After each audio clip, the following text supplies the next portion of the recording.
So now let's move to our main part of our program here. We've got Jackie and Sara. You guys are both going to give a presentation. And before you get started, I just want to say how important your program is. I had the opportunity as myself to go overseas as a Rotary Scholar. And I remember one moment while I was there when Condoleezza Rice was being put up as a Secretary of State at that time. And one of the foreign folks asked me, well, why is this important that she's being inducted? And that was the moment I had the opportunity to be able to say, these are the reasons why.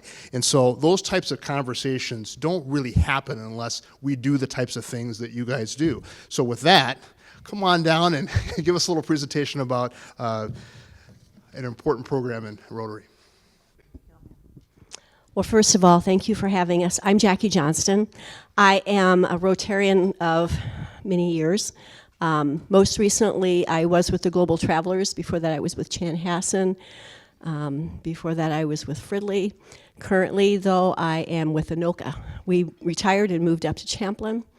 And but I have been involved in youth exchange for about 30 years. And I want to introduce you to Sara. Or you introduce you. Okay, I can introduce me. Hi, I'm Sara. I'm a new Rotarian, just became a Rotarian in February, actually. But I've been with North Star for about 3 years now. I'm with the Arden Hills Shoreview Club up in the north side. And she's modest. She runs the show. So everything that you ever need to know about North Star, you should ask Sara. And actually, I think there's a lot of people in here that could do this presentation, Bob, one of them, as well, if not better than us. We had a great conversation with Dave at the table about his experiences. So Sara researched some of your experience. You're a fairly experienced club. How many of you are familiar with youth exchange? Yeah, so we're going to really have to step up our game. So do you want to give them their history? Sure, here.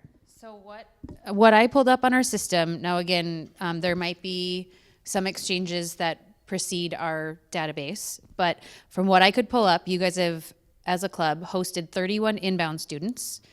You've sponsored 27 outbound students. You have not done any step exchanges yet, so we'll talk. That's the short-term exchange program, so we'll talk about that today. Your very first inbound exchange student was in 1985, Dan from Denmark. Your very first outbound was in 1978. Nicholas went to South Africa. And your most recent exchanges, the most recent outbound student that you sponsored was 2019 to 2020. Madeline went to Thailand. And your most recent inbound was Vinny. He was here in 22 to 23 from Brazil. So that probably jars a lot of your memories. So we have a PowerPoint that we use when we go to speak to clubs, and we're going to kind of go through some of the slides quickly because you know a lot of this stuff. So I think what's most important is we talk about what can we do to support you to re-engage with youth exchange. What can we do as a membership organization? How do we do that? So let's first of all, I want to go back to what some of you have already said. Why is youth exchange important to Rotary? As you know, one of Rotary's missions is international peace, is world peace. And many of you have said today, that's more important now than ever. And so Sara and I went to an international conference in Mexico in February. January, February, and there was a lot of talk about what's happening around the world and in the United States right now, and what does that mean for Rotary? And exactly what most of you have said is Rotary's still committed. Rotary's still doing international peace work and solving polio and all of those wonderful things, and we're committed to doing that. We just need to do it as powerfully now as we've ever done it before, and that's why getting new members is so important. And that's where youth exchange comes in. Because I'm a lifetime educator. I was in education for a lot of years and retired about 4 years ago. And I worked mostly with community education, but also ALC, alternative high schools. And I believe that children are our future. And so if Rotary can really embrace youth exchange, we're building a future of peace around the world. Who do we serve? We serve all of our students. right? We serve all of our communities, and we serve everyone around the world. Right now, we exchange, or we have been exchanging with about 20 countries around the world. There's a lot more countries than that, but we don't have a lot of students, so we can't grow we have a lot of countries saying, can we exchange with you, can we exchange with you? Well, we have to say no, because we don't have enough students. So the more students we get, the better connections we can make around the world. So locally, North Star is made up of districts 5950 and 5960. So those two districts partnered together to do youth exchange, and they decided to call their youth exchange program North Star. So that's where we come in. Isn't that on the slide?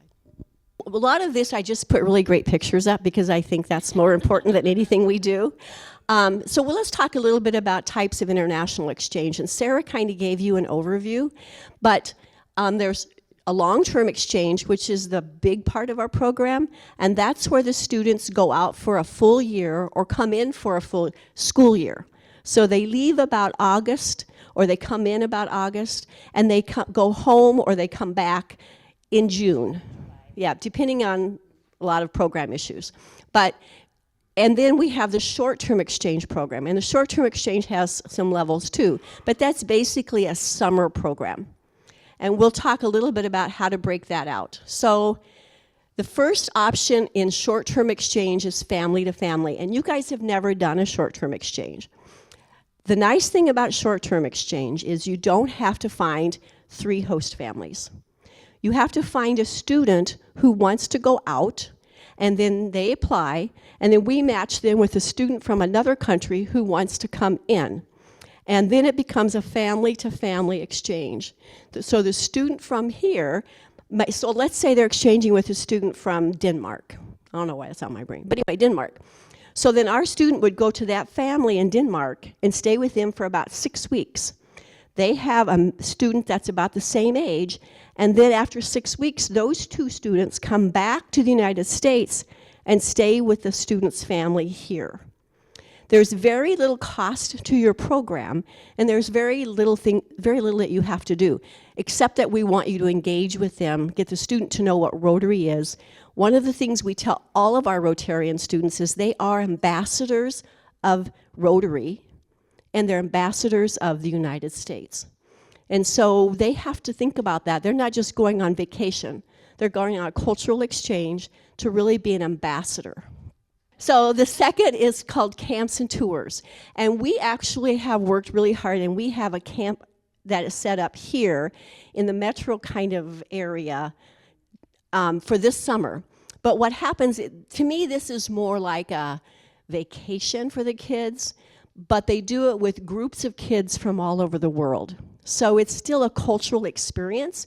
They're with a group of students, and they're doing the same sorts of things. So if you can see that, for example, if they go to Finland, they go to the sea, they go sailing, they do nature hikes. In Switzerland, they do the Swiss mountain adventures. So every club that hosts these camps and tours sets up opportunities for these kids, and these kids go together as a group. So right now, there are 53 camps and tours. That was 2023. But I don't know how many we have this year. About the same. I don't know. So they can pick from those, and then, again, they go with these groups of kids. So it's more like a vacation, but it also has the cultural component. And there's very little expense or no expense to the club for that. Again, we need students, Mr. Superintendent. Okay. Any questions about short-term exchange since you've never done it? Well, Jackie, there's that one other program that Elaine is just setting up now, but there's 8 students. That's the camp that she was talking about that we're hosting here. So North Star, Elaine is our step director. Anyway, she's the vice chair. She's going to be chair starting July 1. She started a camp here in the Twin Cities. So we've got students from 8 different countries that will be coming here. She's got them going kayaking. They're going to go to Mall of America and go to Nickelodeon Universe. They're going to go to Valley Fair. They're going all over the place, up to Madeline Island, I think, too. You're going kayaking somewhere. Yeah. So anyway, yeah, that's the one where the students are coming in. This kind of what we were focusing on is the ones recruiting kids from here to go outbound. But yeah, they go both ways. But but we do always look for clubs that want to help us sponsor a camp. So if that's something your club would be interested in the future, you could connect up with that group and do that. Yes? You have a lot of expenses involved with travel and also being here, food, and so on and so forth. Can you explain how that gets paid for? Okay. I would say that's part of, we'll get to that in a couple slides. Yes. Oh, on the short term, go ahead. Short term is paid for as the student's fee. So it's just like a registration for any other camp. The students pay for that. They have to pay for their own. They don't have to have a visa because they're not here that long, but they have to pay for their own passport or whatever travel documents, their own travel arrangements. There's no cost to the club for that. And this evening? Yes. I belonged to a club when I was in California, and we had a short-term program of bringing students in at a certain age, but it was not for recreational, it was to visit other companies. It was sort of a business type of exchange, and does that still exist anymore? Group study. Is that what that is? New generations, does that sound right? I don't know what it was called. What did you call it? Group study exchange, and that's been replaced with vocational visits. So that's after high school. Yeah. Yeah, We're just doing working high school on it. kids. We had Yeah. someone from Russia.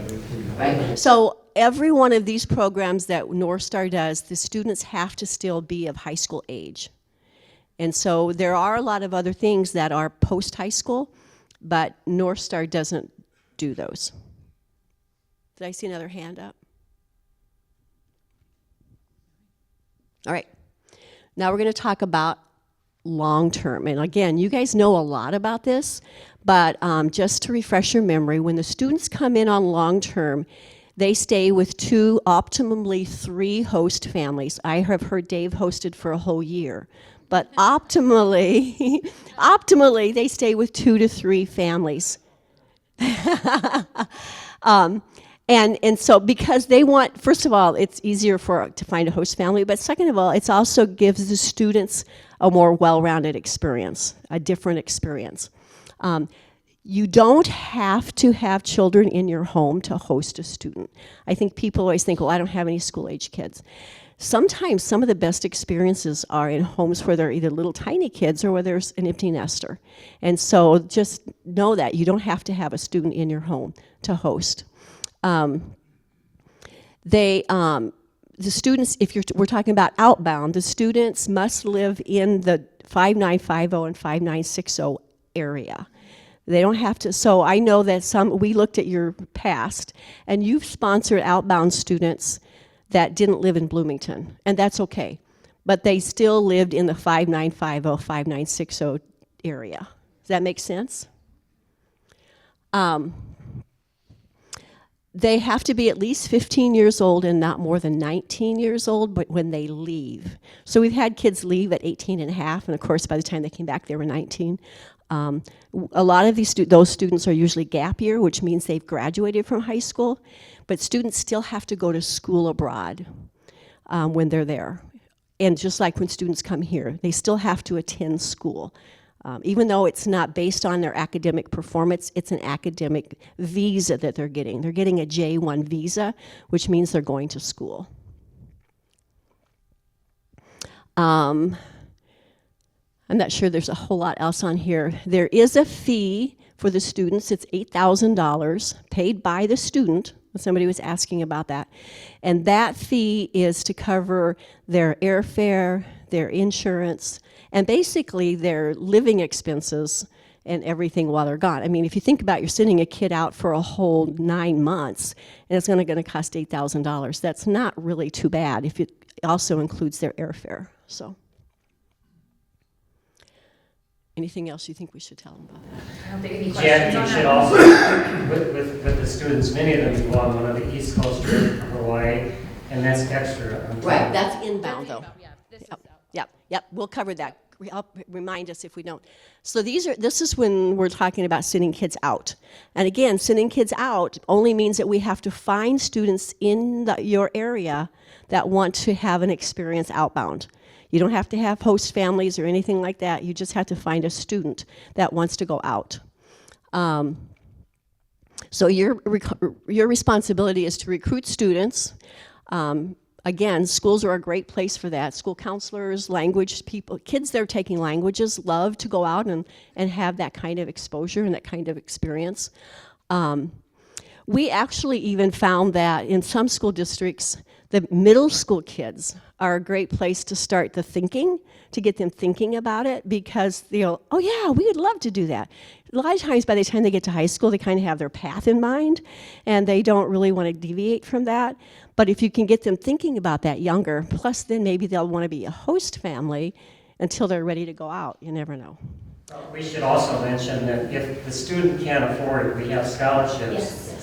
And that's something that I know also our club, we've talked about, we would be willing to, as a club, take and help support some of us. So again, we don't want the financial consideration to be a barrier. And Bob, that's a really good thing to remind people as they're looking for students, is that we have had students where clubs have paid a third of their cost or some of their cost. And then we too, as North Star, we get donations and we give scholarships. So yeah, we don't want it to be a barrier. The fee to your club, to North Star, is $250 per student outbound with a maximum of 2 students.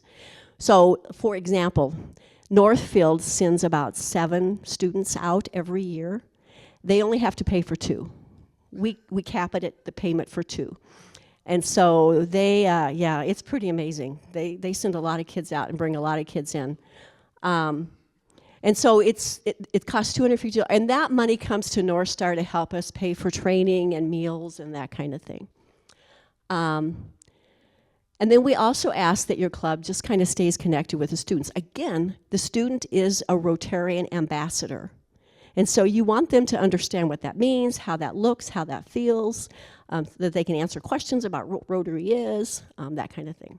Let me just comment. One of the things I talked to Eric about, we have a lot of students in Bloomington that are Spanish speakers as well as English speakers.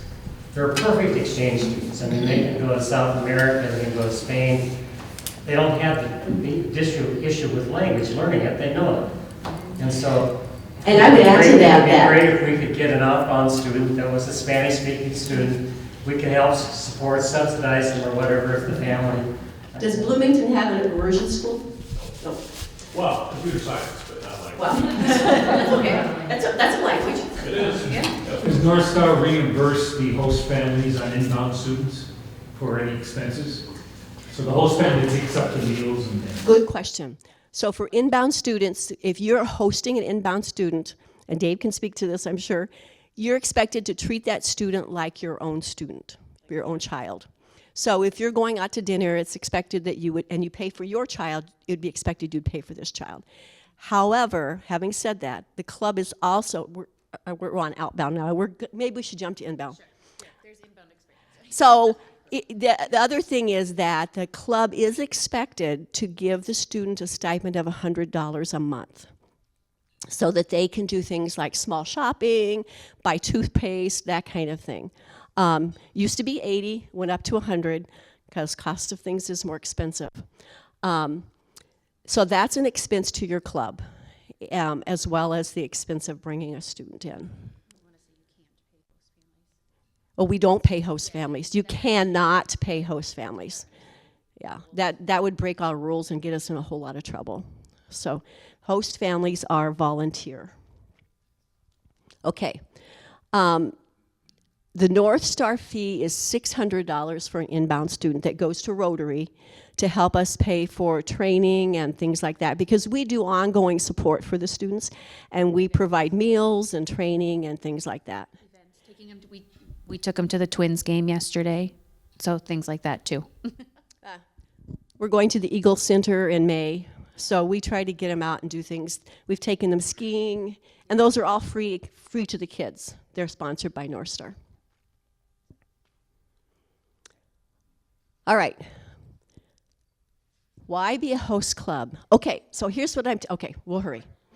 So here's what I'm going to say to you. Every Rotary club I know is aging. That's a good thing. We're still here, right? However, we have to bring in young people. It's the health of our work. right? Just like in your careers, in your work. We all retire out. We need to bring in our future, right? And one of the things we found, so when we went to Mexico to the conference, there were two amazing presenters, and they were both young adults, I would say in their 40s, maybe early 50s, who had been youth exchange students. And they talked about what being a youth exchange student did to them and helped them professionally and in their life goals, and now they are Rotarians. And so one of the things we tell people is sending kids out as youth exchange students or bringing them in as youth exchange students or sending them out, you're building your club. Because when you find a host family in your club that's not a Rotarian, I can tell you, I was the youth exchange officer in Chanhassen for about 15 years. Out of our host families we had, I would bet 2/3 of them joined our club as Rotarians. So it's a great way to network into your communities, into finding younger people who want to come and join the work that you're doing, because what you're doing is important work and it's good work. But why be a host club? It's your future, right? It's your future. Why be a host family? So I have hosted a student, was a survival student, but she's from Germany, and I think Dave, we had a great conversation. He had some of the same stories, but 23 years later, we're still in contact with that student. I have 2 German grandchildren, and we travel with her parents every other year. And so it's a life-changing experience for the students and for the families.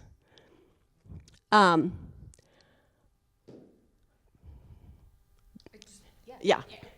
Host families can be anybody. It doesn't have to be someone from your club. Like you just said, this is a great way to recruit people from outside your club, so network. So I think we should go to the next one. And so I guess the biggest question I have for you is, and you don't have to answer it today because I'm probably not the person that's going to help you answer it, but you need to talk as a club, what do we want to do to get restarted? Because you've done this. You know how to do this. So what do you need to get restarted? And if there's something Sara and I can do to help you, there's a team of us. The other thing I do, my other hat, is I'm the host family support leader person. Yeah, on there. And so we work with host families. We help support host families. Every month, I get emails every week. So if you are struggling with host families, I'll come talk to a PTA. You know, you tell us what you need from us to get re-energized and regained into the program. Yes? One question I think probably has come up pretty often, but if you are hosting a student, if our student goes there, like to the EU, they'll be eligible for the national health insurance on a student visa, but what does family coverage that you get through your employer typically cover? No, so you have to provide that out of... Yeah, our students that are going outbound. So the inbound students? Yep, they're required to get insurance. Yeah, and they pay for that. So we tell them what insurance they need to get, and they get that. Yep. And it's very important as a host parent that you do not give them your insurance information, because that's not your problem. It's covered through Rotary. Yep. Yes. I'm wondering if our school superintendent, who is right here. What's his age? He's 49.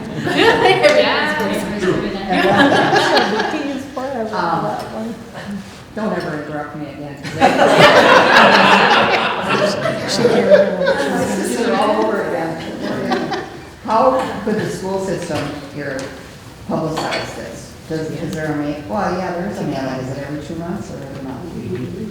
Somehow get it to him or whoever publishes that. Well, and that was a question I had. So when I came on, we were at the tail end of COVID, so it was all, are we face masking or are we not? Are we distance learning or are we not? And then we got into not that, and then we had Vinny come as an inbound student here. But you said like Northfield, like I know Matt Dolman, the superintendent down there. I mean, what kind of things have they done to grow this, I guess would be my question. I'm going to say Northfield is an anomaly because of the colleges. However, that's not a good excuse. They are.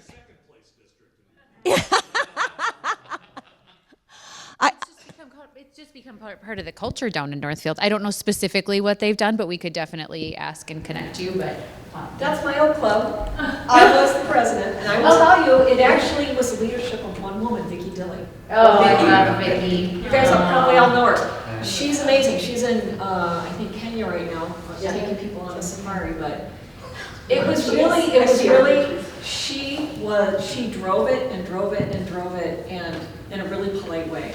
And I'm going to say that's what it takes. You have to find one or two committed people in your club that want to spearhead this. I was the leader in Chanhassen, and it was nice because I was also a school educator, so I had that connection. After I left, they haven't done it since I left. And so I'm going back down there in June, and I'm going to give them a talking to. But that's what it takes. It takes you to find a couple of people who are willing to say, yes, this is important to our club, because I don't think any of you would say, no, we don't want to do it. You just don't want to do the work. So what you need is to find somebody who wants to do the work. I would think a great source for host families would be local churches that have youth programs, and those parents then have children that are that age. And we often market to churches, or put our market's the wrong word, but we often get, yep, great idea though. Yes. I have teenage kids, and All right, our first host family. well, one of them I'm looking to get rid of. So,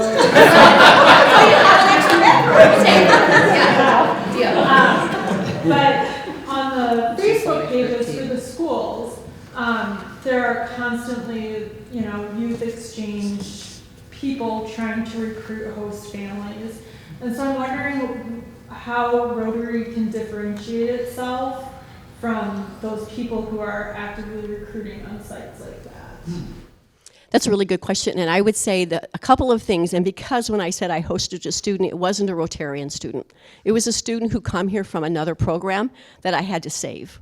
They were gonna send her home, they couldn't find a good host family for her, it was a really bad experience. And anyway, long story short, I say how we set ourselves apart is, I know about other programs, and I'm not gonna name any of them, but I think we're exemplar. Most other programs used to get stuck in a house with a family, and that's it. Where did that little list go? With Rotary, the organizational chart, with Rotary, this is what you get. So that's what we tell host families, is yeah, you can host for this other group, but they're gonna put a kid in your house and they're gonna walk away. This is what you get when you work with Rotary. And it's not a full year commitment, it's 3.5 months. And if you're looking to send your child outbound, we are the least expensive program that there is for outbound students to go on international exchange. So if you need more ideas, let me know. But those are just a few that I could think of. Well, Jackie, I think there's over 100 people that volunteer within that chart. Oh, yeah. Our list right now in the hub is 175. It's amazing, all the people that are making this happen. It's really incredible. And Bob's one of them. Yep. I know we got to go, but if you have any questions, you have our contact information, and we do have tons of information we can send the schools. So just let us know what you need from us.